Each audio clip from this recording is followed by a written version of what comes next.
Hi friends, સફેદ દાગ જો અમુક છેવાડાનો ભાગ હોય, જેમ કે હાથ પગના આંગળા અને ઘૂંટી, કે જ્યાં વાળ નથી, જ્યાં સીધું નીચે હાડકું છે, તો એવી જગ્યા બહુ હઠલી જગ્યા છે.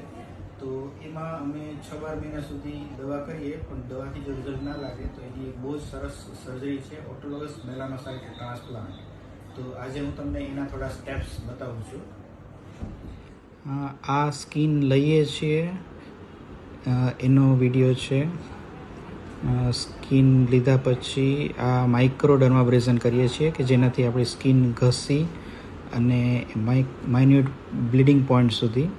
પછી જે સ્કીન લીધી છે એમાંથી અમે એપિડર્મિસ ડર્મિસ અલગ પાડીએ છીએ. ડર્મિસને અમે ડિસ્કાર્ડ કરીએ છીએ અને એપિડર્મિસને સ્ક્વીઝ કરીને એમાંથી મેલાનોસાઇટ્સ સેપરેટ કરીએ છીએ.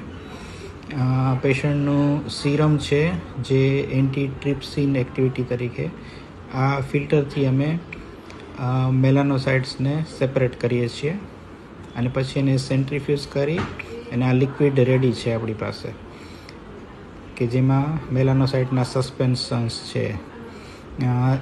એ લિક્વિડને ડર્માબ્રેડેડ સ્કિન પર મૂકી અને ઉપર આર્ટિફિશિયલ સ્કિન લગાડી દઈ પછી એની ઉપર ડ્રેસિંગ મૂકી દેવાનું છે. હવે 1 વીક પછી પેશન્ટને બોલાવશું ડ્રેસિંગ ખોલવા.